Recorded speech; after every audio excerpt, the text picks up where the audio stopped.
got a question for everyone. How can y'all help us beat Michigan State? Larry, go ahead. I'll take down some notes. Oh, man, it's great to have a rivalry game in state. This is always fun times for the entire state to really tune in and see two teams that do a really good job of competing for the bragging rights. And so we're looking forward to the competition, which we always do, and we expect it's going to be a very home welcoming environment for us when we arrive tomorrow. Again, hey, Juwan, I guess. Go ahead. Juwan, just I guess I know you guys have lost 3 straight here, but I guess just what has the mood and energy been like in the building, knowing that Michigan State's up next? Oh well, I tell you, our guys are pumped up and excited about this, and we've always been like that with any opponent that we faced. When you go into Lions Den on the road, the road is always a challenging environment, but the best part about it is that you get so locked into knowing that it's us, Michigan versus everybody. And with saying all that, you got fans cheering against you, the players in their home comfort area, the coaches in their, in their locker room feeling comfortable. I always enjoy playing on the road. And I know I'm looking forward to it. And I know neither team is kind of having the season they expected to this point. And there might not be as much, buzz on the outside heading into this matchup. But I guess for you, does this game still carry the same weight? Whenever you play against your rival, it's a beautiful, beautiful moment to get an opportunity to play against two teams that really will never, ever invite one another for dinner.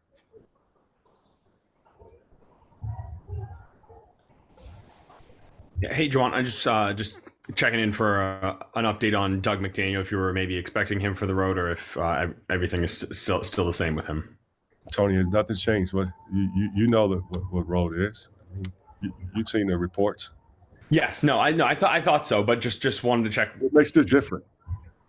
I don't know if anything would make it different until maybe if this were the game, if something had been worked out behind the scenes. You let me know, okay? I didn't know if you would let me know. So. No, I got you. So all hands on deck. Right. So knowing, maybe that was a silly question. Knowing that you'll be without Doug, how tough does that make an already tough challenge?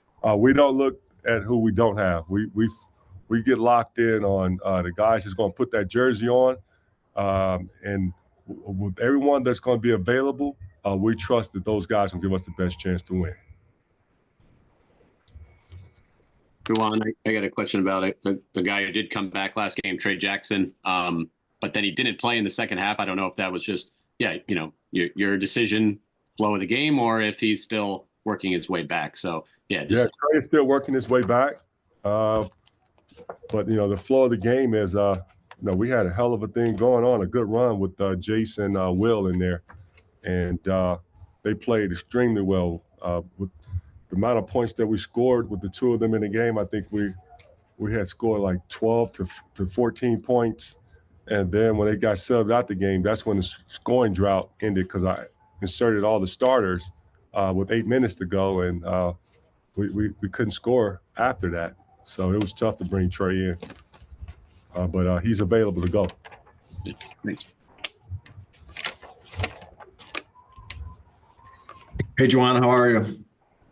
Hey, I'm trying to get better, healthy. I'm trying, So every day is a battle. It's beautiful to, get an opportunity this morning to go to physical therapy 3 days a week. They beautiful nurses, my teammates over there, physical therapy, which I call them my teammates. They're a lot of people that are same folks that are dealing with some of the same issues that I'm dealing with, but we all share a common goal, and that's, we pray for one another and we cheer for one another.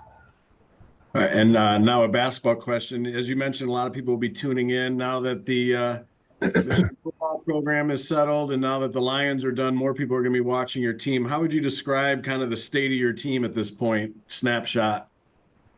Well, I mean, come on, bro. It's our team is fighting hard. They're so prideful, very competitive, and they don't like losing. Who does? But the last 2 ball games that we lost, it's those moments of mentally, how could I and what can I do better?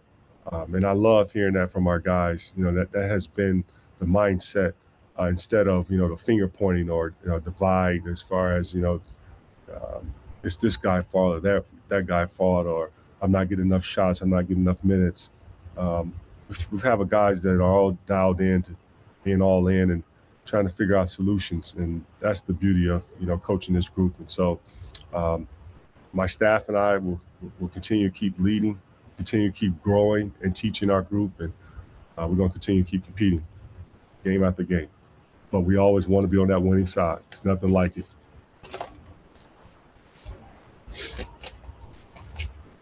Next question. Anybody else? What have you seen from Michigan State? I mean, they started this year top 5 in the AP, maybe not quite the year they expected, but still, I mean, a lot of veteran guys, guard heavy, it seems to be.